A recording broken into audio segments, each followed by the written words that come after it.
Bismillahirrahmanirrahim. Assalamualaikum warahmatullahi wabarakatuh. Innal hamdalillah wassalatu wassalamu ala Rasulillah wa ala alihi wa sahbihi wa man wala.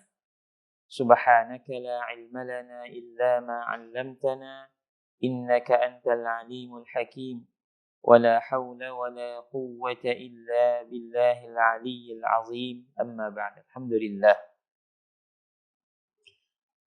Tuan-tuan dan puan yang dirahmati Allah Subhanahu wa taala. Insya-Allah malam ni sama-sama kita berkongsi tentang seorang lagi tokoh sahabat Nabi sallallahu alaihi wasallam, iaitu Sayyiduna Ikrimah bin Abi Jahal. Tuan-tuan dan puan dirahmati Allah, tentunya setiap orang Islam mengetahui siapakah Abu Jahal, sikit atau banyak tentang dia, kerana beliau merupakan ketua kepada penentang Nabi sallallahu alaihi wasallam ketika Nabi mula berdakwah di kota Mekah. Dan di sampingnya, di samping si ayah ini, iaitu Abu Jahal atau Amr bin Hisham, dia memiliki seorang anak lelaki yang menjadi pendorong dan pembantu kuatnya dalam memusuhi dan menyakiti Nabi serta para sahabat Nabi ridwanullahi ta'ala alaihim. Tuan-tuan dan puan dirahmati Allah, apa yang menjadikan mereka sangat memusuhi Nabi sallallahu alaihi wasallam, ia adalah kerana kebimbangan terhadap hilangnya kuasa, pengaruh dan kebangsawanan mereka. Sedang mereka amat yakin dan mengenali Nabi sallallahu alaihi wasallam bahawa apa yang dibawa oleh Nabi itu adalah benar. Apa yang diucapkan oleh Nabi, yang dibacakan kepada mereka bukanlah kata-kata manusia yang direka. Ia adalah kalamullah ta'ala. Tuan-tuan dan puan dirahmati Allah. Ketika Nabi sallallahu alaihi wasallam mula berdakwah di kota Mekah, Ikrimah ketika itu berumur di penghujung 30-an. Anak muda, tidak sama seperti sebahagian rakan-rakan yang hampir sebaya atau lebih muda sedikit daripadanya, seperti Sayyiduna Sa'ad bin Abi Waqqas, Umair bin Mus'ab bin Umair dan beberapa orang lagi sahabat yang segera memulai Islam. Tapi kerana pendirian awal ayahnya yang menentang keras, dia turut sama menentang Nabi sallallahu alaihi wasallam dengan cara yang sangat keras. Tuan-tuan dan puan dirahmati Allah. Dalam peperangan Badar atau peperangan pertama yang berlaku antara Nabi sallallahu alaihi wasallam dan musyrikin Quraisy, perang itu dianjurkan oleh Abu Jahal secara langsung. Walau pada awalnya mereka keluar untuk mempertahankan barang dagangan mereka yang disekat oleh Nabi sallallahu alaihi wasallam. Namun rombongan dagang itu terlepas daripada Nabi.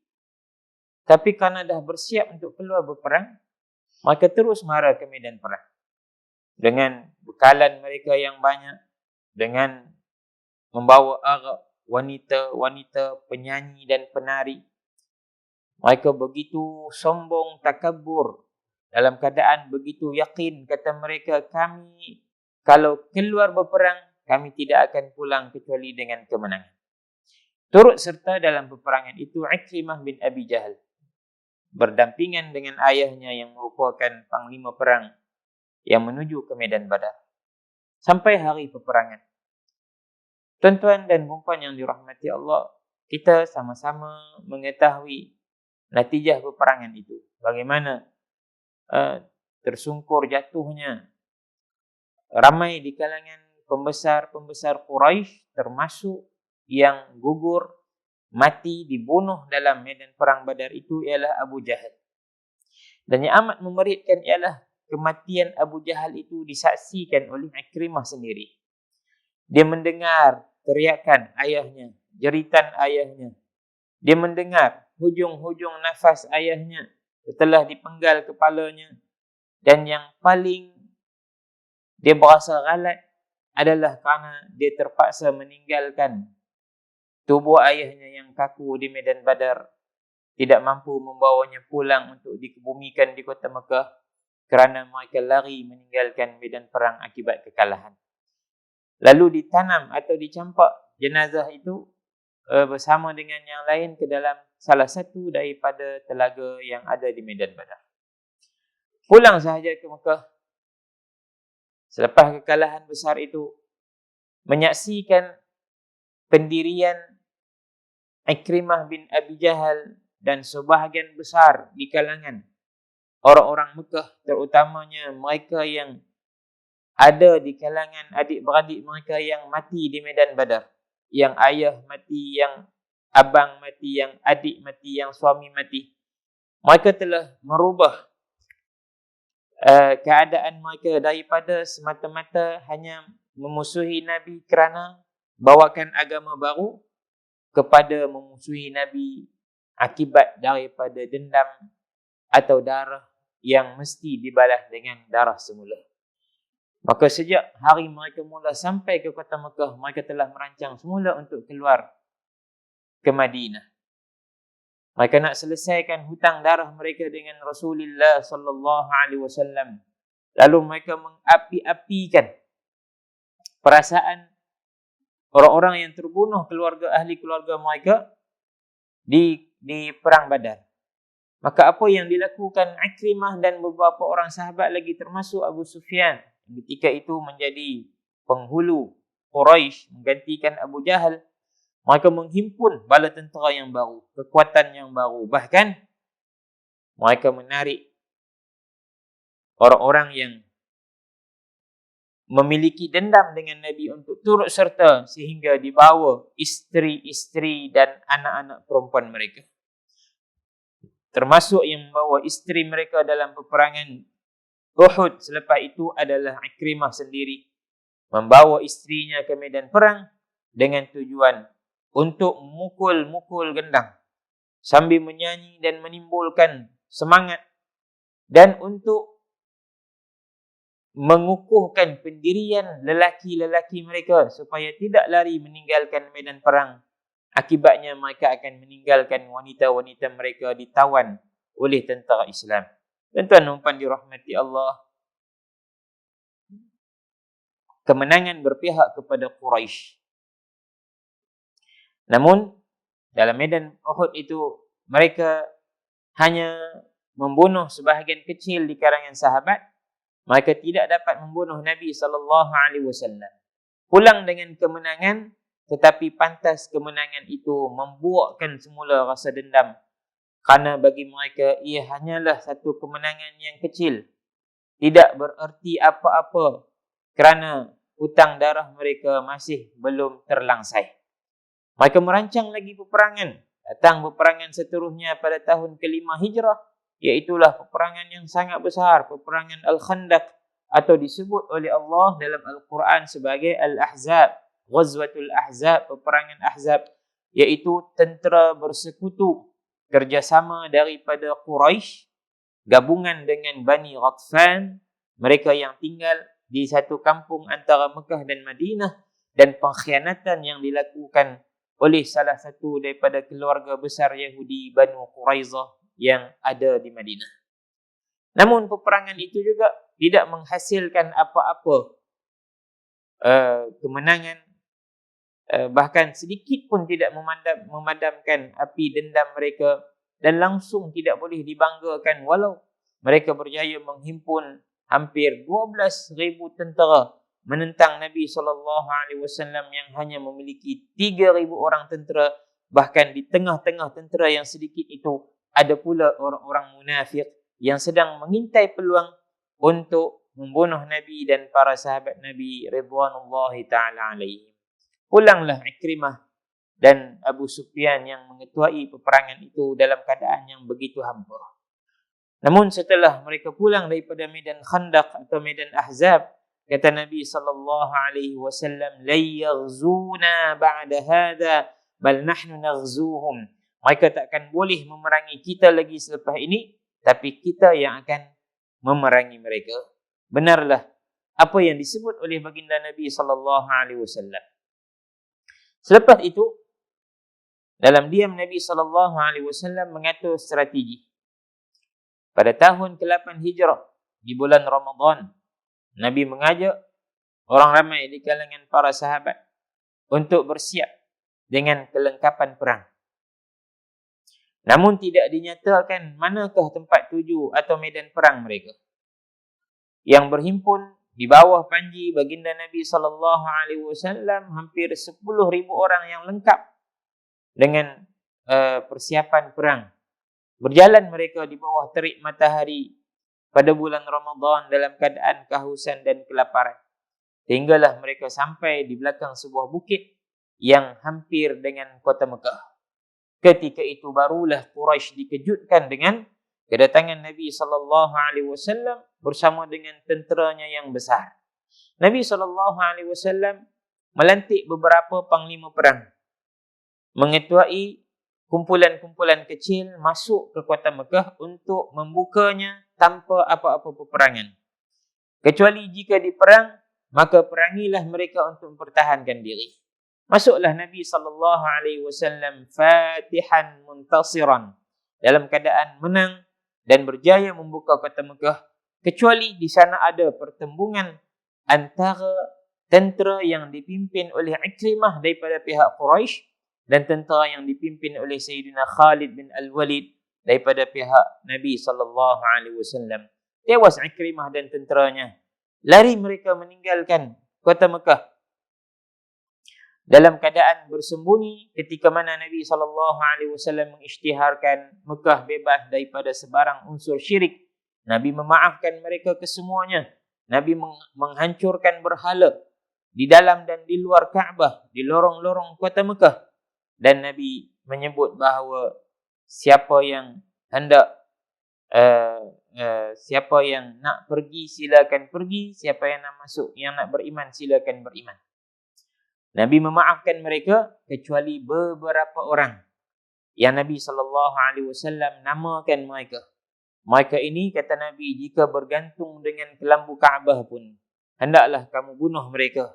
Termasuk mereka yang dihalalkan darah itu ialah Ikrimah bin Abi Jahal.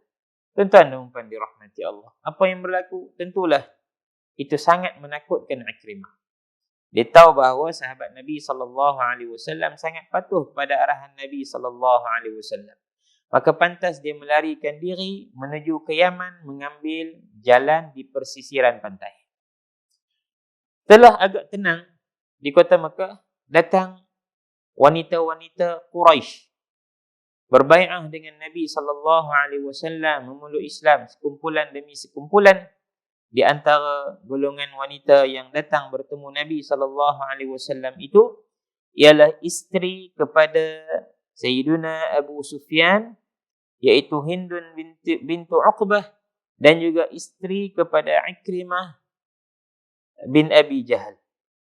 Kedua-dua mereka berbai'ah kepada Nabi SAW. Kata Hindun, wahai Rasulullah, sesungguhnya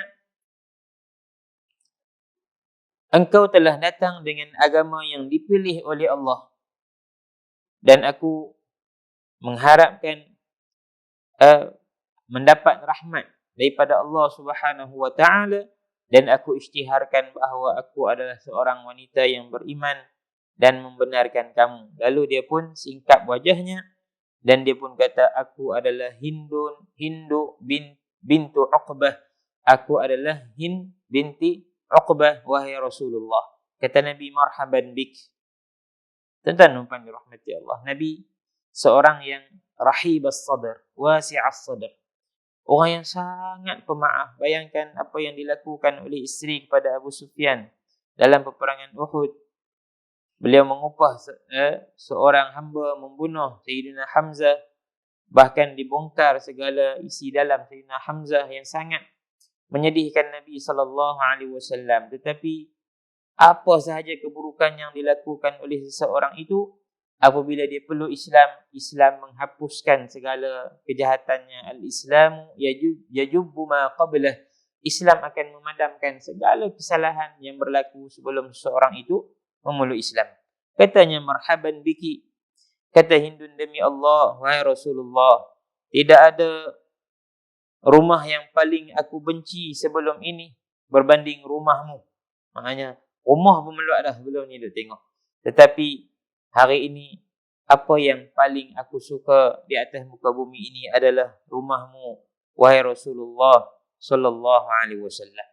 Kemudian datang pula isteri Ikrimah yang bernama Ummu Hakim. Dia memeluk Islam, berbai'ah dengan Nabi sallallahu alaihi wasallam.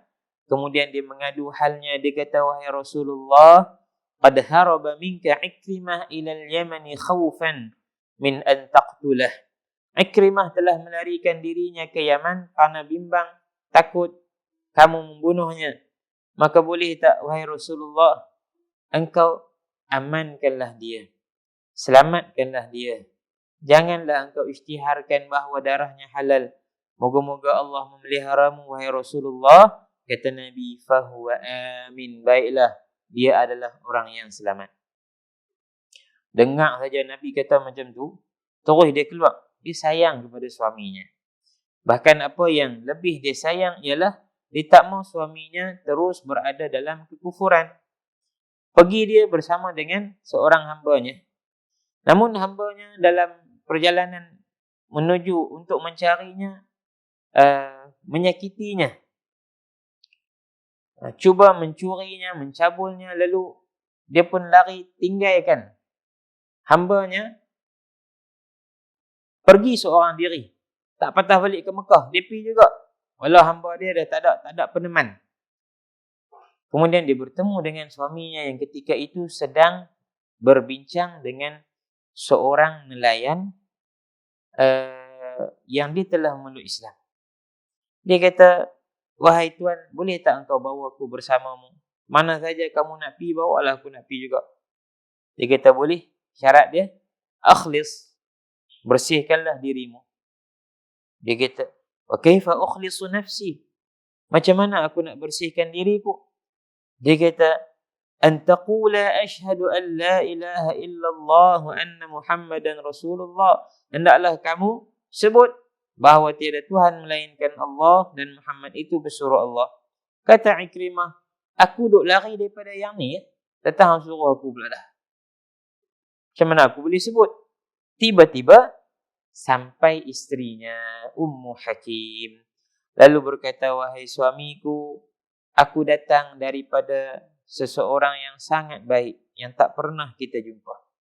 Orang yang sangat hebat, orang yang sangat mulia. Dia adalah Muhammad bin Abdullah. Aku telah mohon kepadanya keamanan untukmu, wahai suamiku Ikrimah. Lalu dia telah memberi keamanan kepadamu. Maka janganlah engkau binasakan dirimu. Dia pun tanya, wahai suami, wahai isteriku Ummu Hakim, engkau cakap sendiri dengan dia? Hanya engkau jumpa Muhammad dan bicara dengan dia? Naam, kallamtuhu fa'ammanak. Ya, aku cakap dengan dia sendiri. Si isteri pun pujuk, rayu, cerita, hilangkan kebimbangan suami. Akhirnya dia pun terima. Kemudian mereka berdua pulang ke Mekah. Tuan-tuan dirahmati Allah. Sampai saja di Mekah, belum sempat lagi dia sampai ke rumah Nabi SAW.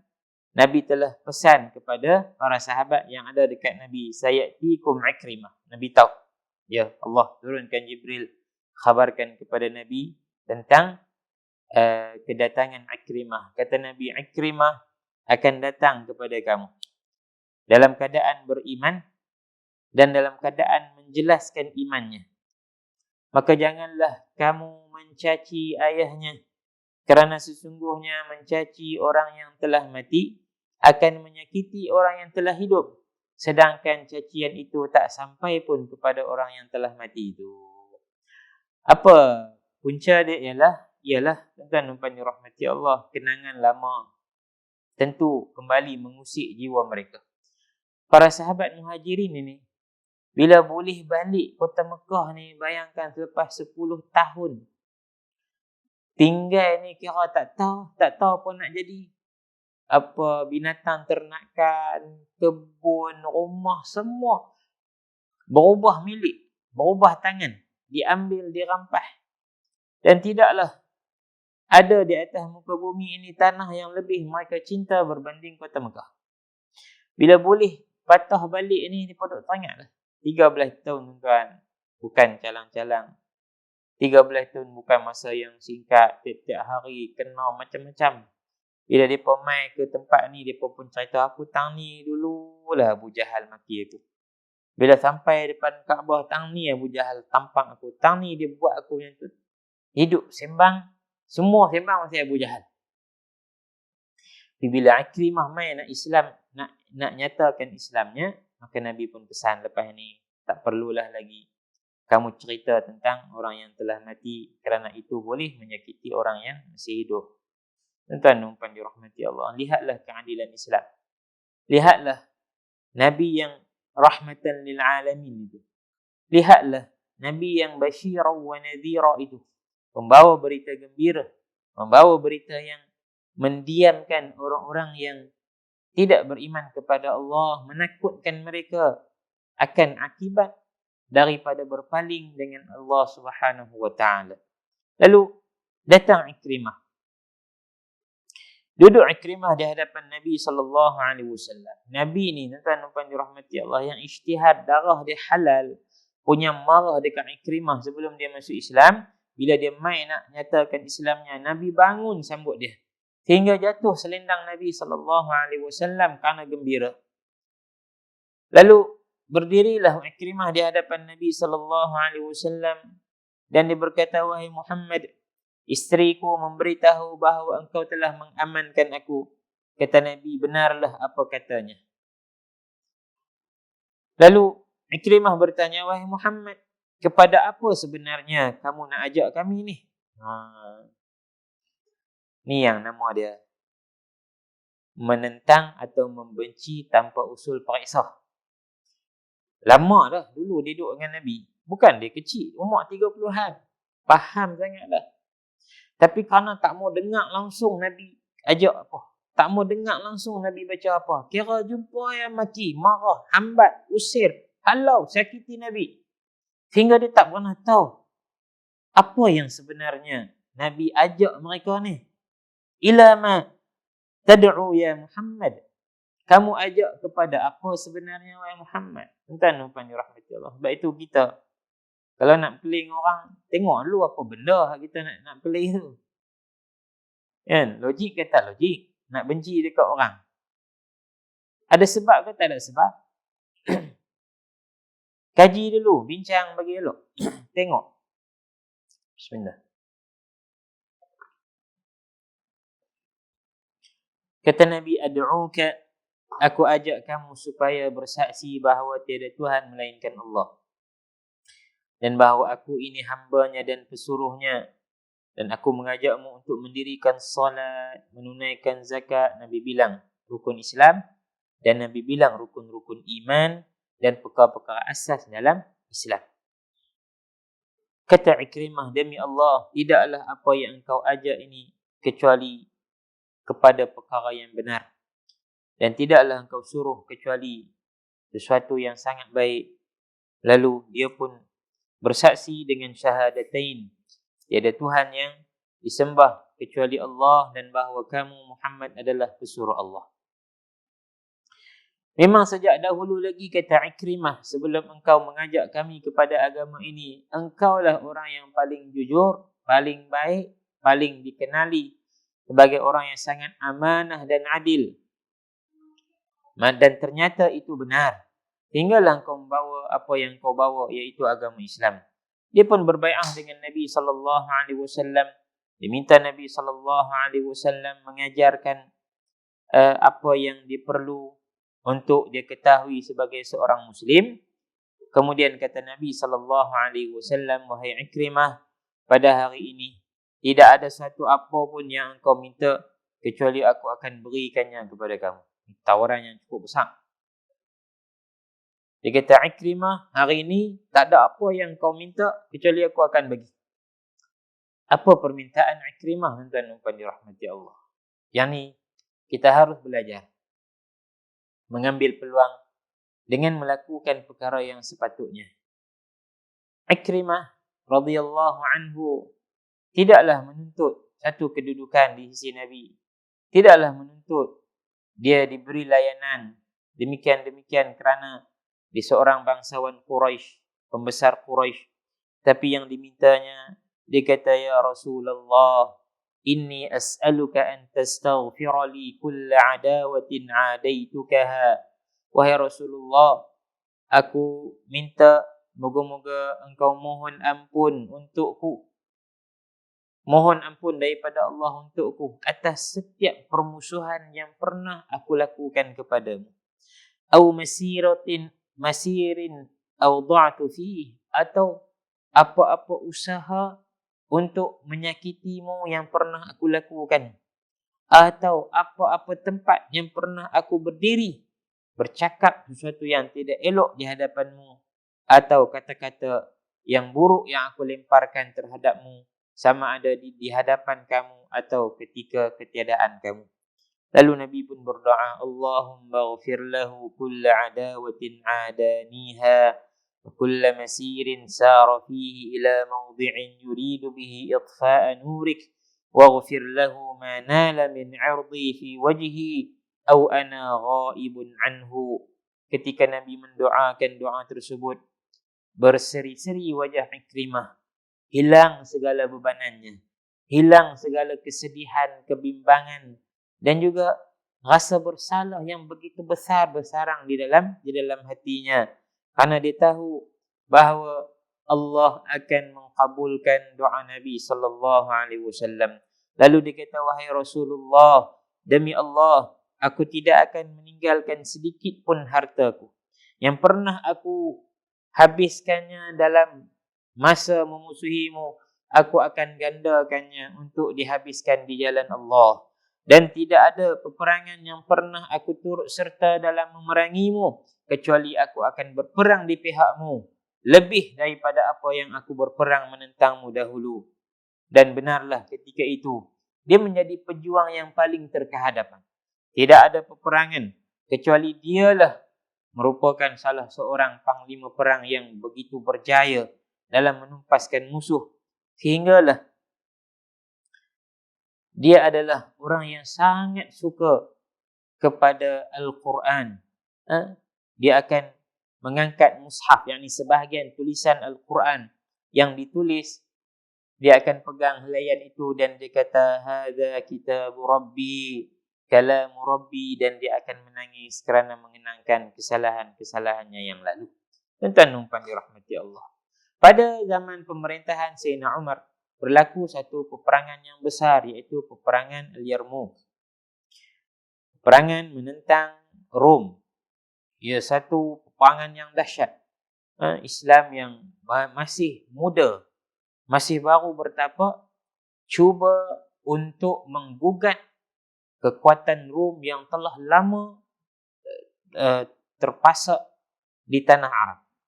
Rom dengan kekayaannya, kekuatannya, bala tenteranya yang besar dan pengalamannya dalam berperang, sukar untuk ditandingi oleh tentera Islam pada segi zahir dan logik akal.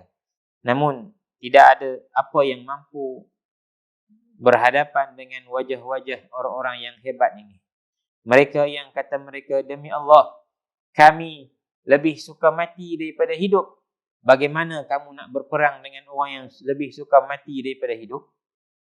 Kami adalah orang yang datang untuk membebaskan manusia daripada penyembahan manusia kepada menyembah Allah.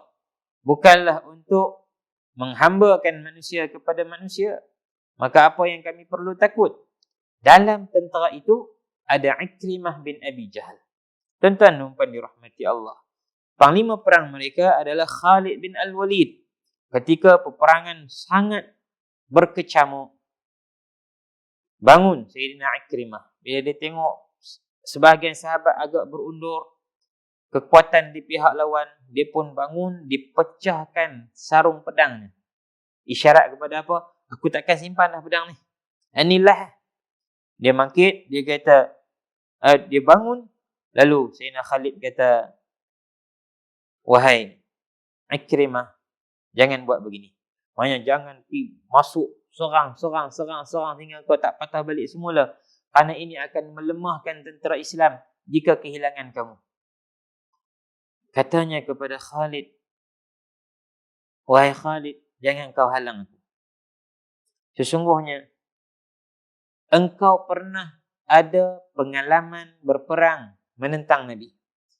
Dan aku pengalaman menentang Nabi lebih besar daripada kamu. Sayyidina Khalid sampai tang Uhud saja. Lepas tu dia masuk Islam. Ikrimah sampai pembukaan kota Mekah. Maknanya ada lagi peperangan selepas itu. Dia kata cukuplah. Ini menyebabkan aku terpanggil untuk menghapuskan segala kesalahan-kesalahanku yang telah berlalu ketika aku menentang Rasulullah dan menyakiti para sahabatnya. Maka jika dahulu aku sangat berani menentang Rasulullah, kenapa hari ini aku boleh takut kepada Rom? Aku lari daripada Rom. Kemudian dia pun bangun dengan suaranya yang lantang. Dia kata, man yubayi'u 'alal maut. Siapa yang nak berbai'ah dengan kematian, jom bangun ikut aku. Maka bangun bapa saudaranya Al-Harith bin Hisham, Dirar bin Al-Azwar, dan lebih kurang 400 orang Islam yang lain, tentera Islam yang lain. Mereka rancak turun mengkucar-kacirkan tentera musuh di kalangan Rom, sehingga menimbulkan ketakutan di kalangan Rom, menggugurkan ramai di kalangan tentera Rom, sehinggalah selesai peperangan. Tuan-tuan dan puan dirahmati Allah, kemenangan berpihak kepada tentera Islam. Namun ketiga-tiga mereka yang kita sebutkan nama tadi sedang terbaring dalam keadaan nazak, berada di hujung nyawa mereka, dalam keadaan mereka kehausan. Lalu sebahagian sahabat datang membawa air. Pertama dihulurkan kepada Al-Harith. Bila Al-Harith dapat air tu, dia tengok Ikrimah duduk teruk dah di hujung sana.